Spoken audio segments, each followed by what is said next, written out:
యువతలో చాలా క్రమశిక్షణ, అదేవిధంగా వ్యక్తిత్వాన్ని బాగా అభివృద్ధి చేసుకునేందుకు గాను ఎన్సీసీ ఒక ప్రాథమికంగా ఒక పునాది వేసే ఒక వ్యవస్థగా మారిపోయింది. అంటే చాలా ఏళ్లుగా ఎన్సీసీని ప్రవేశపెట్టిన తర్వాత ఇటు తెలుగు రాష్ట్రాల నుంచే కాకుండా మొత్తం దేశంలోని అన్ని రాష్ట్రాల నుంచి దాదాపు 17 డైరెక్టరేట్స్ ఎన్సీసీ డైరెక్టరేట్స్ ఉంటాయి. ఈ డైరెక్టరేట్స్ నుంచి దాదాపు మంది 1000 మంది పైగా ఇక్కడికి ఎన్సీసీ క్యాడెట్స్ ఇక్కడికి వచ్చి వివిధ కార్యక్రమాల్లో పాల్గొంటారు. దాదాపు నెల రోజుల పాటు ఈ క్యాంపు నిర్వహించడం జరుగుతుంది. ఒకటి కర్తవ్య పదిలో రాష్ట్రపతి వందనం చేసే కార్యక్రమంలో ఎన్సీసీ కాంటిజెంట్ 76 మంది సెలెక్ట్ అవుతారు. ఆ 76 మందిలో ఉభయ తెలుగు రాష్ట్రాలకు సంబంధించి 15 మంది సెలెక్ట్ అయ్యారు. ఆ తర్వాత గార్డ్ ఆఫ్ ఆనర్ కార్యక్రమం జనవరి 28వ తేదీన కరియప్ప గ్రౌండ్లో ప్రత్యేక వేరే కార్యక్రమం ఉంటుంది. ఆ కార్యక్రమానికి తెలుగు ఉభయ తెలుగు రాష్ట్రాలకు చెందిన మొత్తం ఎన్సీసీ క్యాడెట్లుగా 133 మంది ఇక్కడికి ఢిల్లీకి రాగా దాంట్లో కర్తవ్య పదికి 15 మంది సెలెక్ట్ అయ్యారు. అదేవిధంగా prime minister guard of honour కార్యక్రమానికి 36 మంది సెలెక్ట్ అయ్యారు. ఈ రకంగా అనేక కార్యక్రమాల్లో అందరికీ కూడా ఈ అవకాశం లభిస్తుంది. వారి వ్యక్తిత్వాన్ని వికాసంతో పాటు క్రమశిక్షణ, జీవితంలో కొత్త ప్రపంచానికి ఒక మార్గం ఏర్పడేందుకు గాను ఒక పునాది ఏర్పడేందుకు అవకాశం ఉంది. ఈ నేపథ్యంలో ఈ 133 ఎన్సీసీ క్యాడెట్లకు గాను ఇన్ఛార్జిగా మన తెలుగు రాష్ట్రాలకు చెందినటువంటి అధికారి మంగ, అదేవిధంగా శృతి కీర్తి ఇద్దరు కూడా ఇక్కడ వాళ్ళందరూ కూడా సెలెక్ట్ అవ్వడం జరిగింది. మనం ముందుగా శృతి కీర్తి అదే మంగ గారితో మాట్లాడదాం. మంగారు, మీ కార్యక్రమం ఏంటి? మీరు సెలెక్ట్ అయ్యారు కదా, వీళ్ళ కార్యక్రమాన్ని ఏ రకంగా మీరు సమన్వయం చేసుకునేందుకు మీకు అవకాశం ఉంది? సార్, వీళ్ళు ఫస్ట్ ఇక్కడికి సెలెక్ట్ అవ్వడానికి చాలా హార్డ్ వర్క్ చేశారు. ఒక 3 months నుంచి క్యాంప్లో ఉన్నారు సార్. సో 3 monthsలో అక్కడ ఫస్ట్ క్యాంప్లో 1000 members నుంచి క్యాంప్ స్టార్ట్ అయ్యింది. నేను గత 3 months నుంచి వీళ్ళతోనే ఉంటున్నాను. చాలా హార్డ్ వర్క్ చేసి ఇక్కడి వరకు వచ్చారు సార్ ఢిల్లీ. మొత్తం ఎన్ని క్యాంపులు నిర్వహిస్తే వాళ్ళు ఇక్కడికి 133 మంది అంటే జూనియర్ సీనియర్ డివిజన్ కలిపి ఎంత రావడానికి ఆస్కారం ఉంది? టోటల్ 8 క్యాంప్స్ జరుగుతాయి సార్ స్టార్టింగ్ నుండి. అది ఆగస్టులోనే స్టార్ట్ అయిపోతుంది. అప్పటి నుంచి 8 క్యాంప్స్లో లాస్ట్ ఇంకా ఫైనల్ స్టెప్స్ వరకు వచ్చేసరికి ఐజీసీ క్యాంప్ వస్తుంది. హైదరాబాద్ మెహదీపట్నంలో స్టార్ట్ అయింది సార్. అప్పుడు కనుక 1000 cadets వచ్చారు. దాని నుంచి ఫిల్టరైజ్ అయ్యి ఐజీసీ తర్వాత ప్రియాడిసి 1, ప్రియాడిసి 2, ప్రియాడిసి 3 ఈ క్యాంప్స్లలో అందరూ ఫిల్టర్ అయ్యి మళ్ళీ లాంచింగ్ క్యాంప్ వచ్చేసరికి 133 cadets సెలెక్ట్ అయ్యారు. అంటే తెలంగాణ నుంచి ఎంతమంది సెలెక్ట్ అయ్యారు? కర్తవ్య పదిలో రాష్ట్రపతి వందన కార్యక్రమంలో పాల్గొనేందుకు 76 మంది ఎన్సీసీ క్యాడెట్ల కాంటిజెంట్ ఉంటుంది. దాంట్లో తెలంగాణ వాళ్ళు ఎంతమంది ఉన్నారు? తెలంగాణ అండ్ ఏపీ కలిపి 15 members ఉన్నారు సార్. మీరు ఎక్కడి నుంచి వచ్చారు మేడం? సార్, నా పేరు కీర్తి. నేను గర్ల్ క్యాడెట్ ఇన్స్ట్రక్టర్ని. నేను కాకినాడ గ్రూప్లో మచిలీపట్నం పోస్టింగ్ అక్కడి నుంచి వచ్చాను సార్. ఓకే, మీ అంటే మొత్తం ఆంధ్రప్రదేశ్ నుంచి కర్తవ్యపథలో ఎంతమంది సెలెక్ట్ అయ్యారు? గార్డ్ ఆఫ్ ఆనర్ కార్యక్రమానికి ఎంతమంది సెలెక్ట్ అయ్యారు? కర్తవ్యపాత్లో 76 ఉన్న కంటిజెంట్లో 12 members సెలెక్ట్ అయ్యారు సార్. ఈ రేషియో అనేది ఏపీ అండ్ తెలంగాణ రెండింటి నుంచి ఈక్వల్ కాంట్రిబ్యూషన్ ఉన్నది. అంటే అందరూ హార్డ్ వర్కింగ్ క్యాడెట్సే.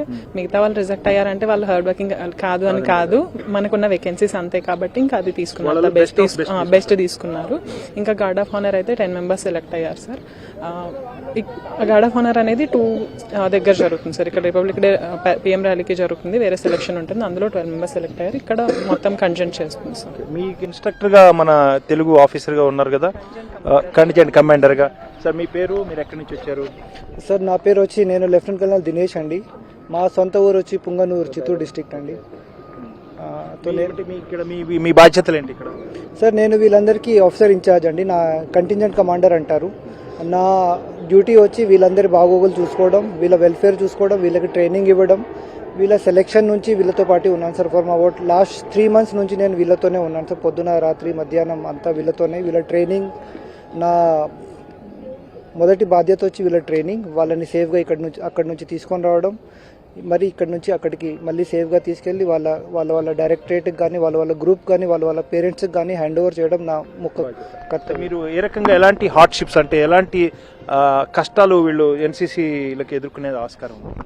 సార్, యూనిఫామ్ అంటేనే కొద్దిగా కష్టం ఉంటుంది సార్. నార్మల్ సివిల్ లైఫ్ని తీసుకుంటే పొద్దున వీళ్ళు అరౌండ్ 3 o'clockకి లేయాలి. వేడి నీళ్ళు ఉంటాయి, కానీ స్నానం చేసి రెడీ అవ్వాలి. మళ్ళీ వెళ్ళి కర్తవ్య పథ్లో మొత్తం 2-3 kilometers మార్చింగ్ చేయాలి. ప్లస్ మన ఆంధ్ర వాళ్ళు, తెలంగాణ వాళ్ళని తీసుకుంటే వాళ్ళకు ఇంత చలి ఉండదు సార్. ఇంత చలి, ఇంత పొల్యూషన్ ఉండదు. ఢిల్లీలో ఉన్నంత. అవన్నీ వచ్చి వీళ్ళు వచ్చిన వెంటనే కాంపిటీషన్స్ అన్నీ అవుతాయి, కొద్దిగా వెంటనే అడ్జస్ట్ అయ్యి వీళ్ళు కష్టపడ్డాం సార్. మేము అందరూ కలిసి కష్టపడ్డాం. Hopefully results will also be equally good. National best cadet అవార్డుగా మన వాళ్ళకి ఏమైనా వచ్చే అవకాశం ఉందా? Sir we all 17 contingents participate చేశారు సార్. మన వాళ్ళు కూడా వాళ్ళ బెస్ట్ ఇచ్చారు. Let's hope for the best. Results అన్నది 29th అనౌన్స్ చేస్తారు. అప్పటికి వరకు అవకాశం ఉందా మన వాళ్ళకి కూడా?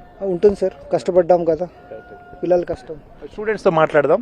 ప్రధానంగా ఎన్సీసీ స్టూడెంట్స్లో కూడా చాలా మంది బెస్ట్ క్యాట్ ఎవరున్నారు వీళ్ళు? మీరు ఉన్నారా? మీ పేరు? నా పేరు పల్లవి అండి. ఎక్కడి నుంచి వచ్చారు? నాగర్ కర్నూలు డిస్ట్రిక్ట్.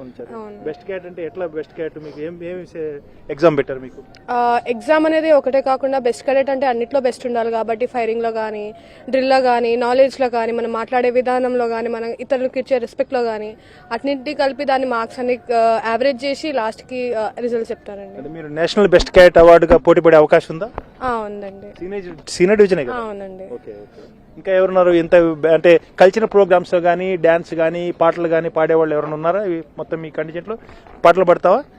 డాన్స్ చేస్తావు. అది మీకేమన్నా గుర్తింపు ఇచ్చారా? అంటే నేను రియాలిటీ షోస్ కూడా చేస్తాను సార్.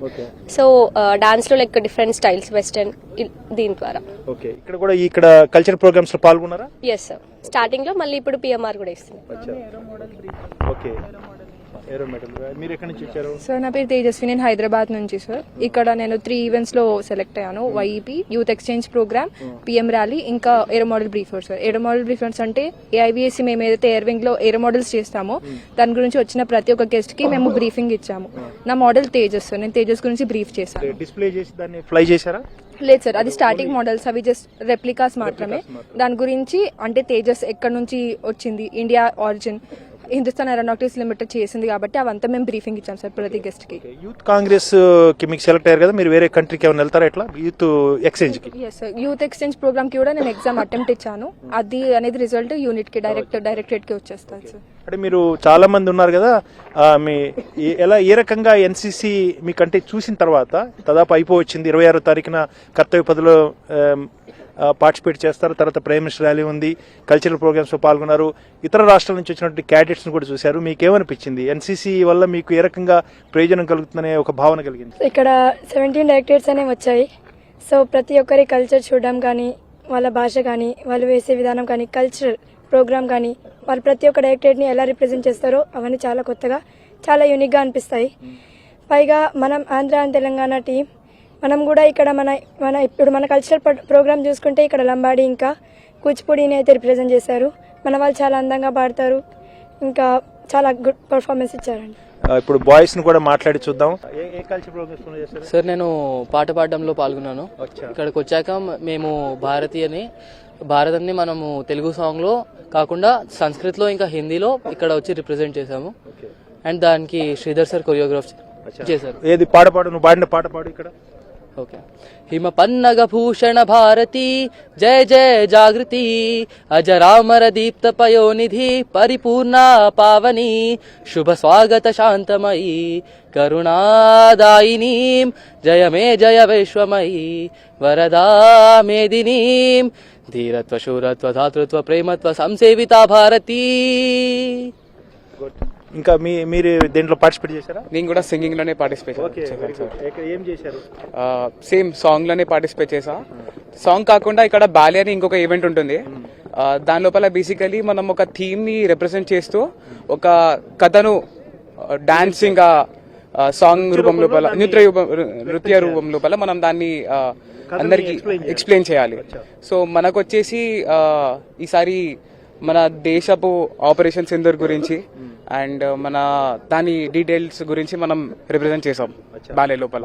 ఇంకెవరన్నా పార్టిసిపేట్ చేశారా? ఎవరైనా కల్చరల్ ప్రోగ్రామ్స్ కానీ, యూత్ ఎక్స్చేంజ్ కానీ, బెస్ట్ క్యాడెట్ అవార్డ్స్ కానీ ఏమన్నా ఎగ్జామ్ ఇచ్చడం కానీ ఏమైనా జరిగిందా? బెస్ట్ క్యాడెట్ కూడా పార్టిసిపేట్ చేసాం.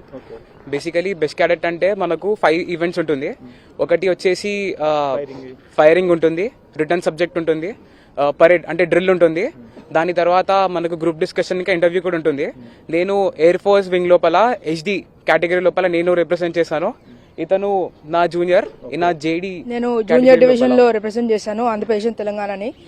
ఈ 5 ఈవెంట్స్ మా కమ్యూనికేషన్ ని, మా కాన్ఫిడెన్స్ ని, మా డిసిప్లిన్ ని, ఇంకా మా నాలెడ్జ్ని చెక్ చేస్తాయి. వీటివి ఈ ఈవెంట్స్ని మేము సరిగ్గా రాయడానికి ఇంకా ఇవ్వడానికి ఎగ్జామ్స్ మేము ఆల్మోస్ట్ 3 నెలల నుంచి కష్టపడుతున్నాము. ఇంకా ఎవరు మీరు ఉన్నారా? మీరు ఎక్కడి నుంచి వచ్చారు? Kakinada sir, Kakinada group. My name is junior under officer I Vinay Kumar. నేను present PMR contingent commander sir. Commander ఉన్నారా? Yes sir. సెలెక్ట్ అయ్యారు. Yes sir. Okay. Squad sir. Squad తీసుకో అంటే మొత్తం your leading. Yes sir. Your leading contingent. Yes sir. Okay, good. Okay, మొత్తానికి NCC cadets అంటే తెలుగు రాష్ట్రాల నుంచి వచ్చినటువంటి ఇటు బాయ్స్ కానీ గర్ల్స్ కానీ బాలబాలికలు, అదేవిధంగా జూనియర్ సీనియర్ డివిజన్ వీళ్ళంతా కూడా చాలా ఉత్సాహంగా ఈ కార్యక్రమంలో పాల్గొంటున్నారు. ముఖ్యంగా మంగ గారు ఆమె ఈ మొత్తం తెలుగు రాష్ట్రాలకు ఇన్ఛార్జ్ కోఆర్డినేటర్గా సెలెక్ట్ అయ్యారు. దీని ప్రాసెస్ ఎలా ఉంది మేడం మొత్తం ఈ సెలక్షన్కి? సార్ నేను అంటే తెలంగాణ స్టేట్ నుండి నేను 90 కరీంనగర్ బెటాలియన్ నుండి వచ్చాను సార్. మా సిఓ సార్ ఏకే జయంత. యాక్చువల్గా I'm working from missionary school, Mount Carmel school as a PT and VFI referee also, Basketball Federation of India. So నాకు ఈ ఛాన్స్ ఇంటర్వ్యూకి వెళ్ళడానికి నాకు మా యూనిట్ నుంచి ఒక కాల్ లెటర్ వచ్చింది. సో అప్పుడు మా ప్రిన్సిపల్ గారు సిస్టర్ జ్యోతిష్ Mariya, mount Carmel high school, తను నాకు లెటర్ రాగానే నన్ను ఇంటర్వ్యూకి పంపించడానికి పర్మిషన్ ఇచ్చారు. సో నేను హైదరాబాద్ అండ్ సికింద్రాబాద్ కమాండింగ్ డైరెక్టరేట్కి వెళ్ళాను అక్కడికి ఇంటర్వ్యూకి. ఆ ఇంటర్వ్యూలో నేను సెలెక్ట్ అయ్యాను సార్. యాజ్ ఏ తెలంగాణకి ఏఎన్ఓగా, అసోసియేట్ ఎన్సీసీ ఆఫీసర్గా వీళ్ళకు అంటే గర్ల్స్ కంటిజెంట్ వాళ్ళకి రెస్పాన్సిబిలిటీ తీసుకోవడానికి. ఆంధ్రప్రదేశ్ నుంచి మీరు సెలెక్ట్ అయ్యారా? అలా ఏం కాదు, తను ఏఎన్ఓ, నేను జీసీఐ గర్ల్ కెడెట్ ఇన్స్ట్రక్టర్. ప్రతి కంటిజెంట్తో ఎవ్రీ ఇయర్ ఒక జీసీఐ అండ్ ఒక ఫీమేల్ ఏఎన్ఓ వస్తారనమాట, ఎస్పెషల్లీ గర్ల్స్ కోసము. మేము గర్ల్ కెడెట్ ఇన్స్ట్రక్టర్ అనేది మేము యూనిట్లోనే ఉంటాం. మాకు ఎన్సీసీ యూనిట్స్ ఉంటాయి కదండి, ఆ యూనిట్లోనే ఉంటాము. సో మాకు కూడా ఇలానే ఇంటర్వ్యూ జరుగుతుంది. బోర్డ్ ఆఫ్ మెంబర్స్ ఉంటారు, డిఫరెంట్ మనకి ఏపీఎన్టీలో 9 గ్రూప్స్ ఉన్నాయి. అలా డిఫరెంట్ గ్రూప్స్ నుంచి వాళ్ళ గ్రూప్ కమాండర్స్ అవ్వచ్చు, డైరెక్టరేట్లో ఆఫీసర్స్ అవ్వచ్చు, బోర్డ్ ఆఫ్ మెంబర్స్ ఉంటారు. వాళ్ళు ఇంటర్వ్యూ కండక్ట్ చేసి డిఫరెంట్ క్వశ్చన్స్ అడుగుతారు. మీరు ఎలా మేనేజ్ చేస్తారు, పిల్లలకి ఎలా ట్రైనింగ్ ఇస్తారు, ఏమైనా హార్డ్షిప్స్ వస్తే ఎలా ఫేస్ చేస్తారు, ఇలాంటి క్వశ్చన్స్ అన్ని అడిగి సెలెక్ట్ చేస్తారు సార్, నామినేట్ చేస్తారు. చాలా మంది ఇప్పుడు కెరీర్ ఓరియంటేషన్ గా ఉన్నారు కదా, ఎన్సీసీలో చేరేందుకు కానీ ఎన్సీసీ క్యాడెట్ గా ఉండేందుకు కానీ ఇంత సమయాన్ని వెచ్చించేందుకు ఇష్టంగా వస్తున్నారా, ఇంట్రెస్ట్ చూపిస్తున్నారా? ఇంట్రెస్ట్ చూపిస్తున్నారా? ఇది దేశంలో ఉన్నటువంటి ఇటీవల జరిగినటువంటి ఆపరేషన్ సింధూర్ కానీ ఇట్లాంటి కార్యక్రమాలు మీరు చూసిన తర్వాత ఎన్సీసీ క్యాడెట్గా అయిన తర్వాత మీలో ఒక మనోస్థైర్యం, అదేవిధంగా ఒక జాతీయతా భావాలు ఇవన్నీ ఎక్కువగా ఉండేందుకు మీకు ఒక రకంగా ప్రోత్సాహాన్ని ఇచ్చాయా? ఎస్ సార్, చాలా ఇచ్చాయి. నేను చీఫ్ ఆఫ్ ఆర్మీ స్టాఫ్ వాళ్ళ ఇంటికి వెళ్ళినప్పుడు మన డీజీఎం ఆపరేషన్ సింధూర్ని కూడా కలిసాము. ఆయన కూడా మాకు చాలా చెప్పాడు, ఆపరేషన్ సింధూర్ ఎలా అయింది, అప్పుడు వాళ్ళు ఫేస్ చేసిన కాన్సిక్వెన్సెస్ ఎలా ఉన్నాయి ఏంటి అని. మాకు ఎన్సీసీ కెడెట్స్గా సెకండ్ లైన్ ఆఫ్ ఆర్మీగా మేము చాలా కష్టపడి దేశాన్ని ముందుకు తీసుకెళ్లాలని మనస్ఫూర్తి కోరుకుంటున్నాను. నేను హైదరాబాద్ నుంచి ఉదయ్ కిరణ్ మాట్లాడేది, సికింద్రాబాద్ గ్రూప్. ఇంతమందికి అగ్నివీర్లో ట్రై చేసి ఉండే, సో కొంచెం కష్టపడ్డా, ఫైనల్లో రిజెక్ట్ అయిపోయింది. దాని తర్వాత ఎలా అయినా చేయాలని దీంట్లోకి వచ్చాను ఎన్సీసీకి. ఇక్కడికి వచ్చిన తర్వాత అందరూ ఆఫీసర్స్ అందరూ యూనిఫామ్ వేసుకున్న తర్వాత నేను కూడా అయిపో త్వరగా ఆఫీసు దేశానికి సేవ చేసి ఉంటే ఒక ఆపర్చునిటీ ఉంటే అయిపోవడం మంచిగా అనిపించింది. ప్లస్ పాయింట్ ఇప్పుడు దీని ద్వారా మీరు ఎస్ఎస్బి సర్వీస్ సెలక్షన్ బోర్డు ద్వారా మీరు సెకండ్ లెఫ్టినెంట్ గా సెలెక్ట్ అవ్వచ్చు. ఎస్, అది ఇక్కడికి వచ్చిన తర్వాత తెలిసింది. ప్రీవియస్ గా నాకు తెలియదు, ఇక్కడికి వచ్చిన తర్వాత తెలిసింది నాకు. సైన్యంలో చేరాలని ఎంతమంది అనుకుంటున్నారు? రక్షణ దళాలు చేరాలని ఎంతమంది అనుకుంటున్నారు మీలో? చాలా మంది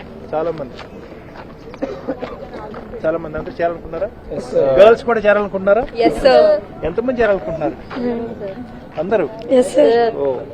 మొత్తానికి ఎన్సీసీ క్యాడెట్ గా అందరిలో కూడా జాతీయ భావాలు వెల్లుబికాయి. అదేవిధంగా వీరంతా కూడా రక్షణ దళాల్లో చేరేందుకు కూడా తమ ఇష్టతను వ్యక్తం చేస్తున్నారు.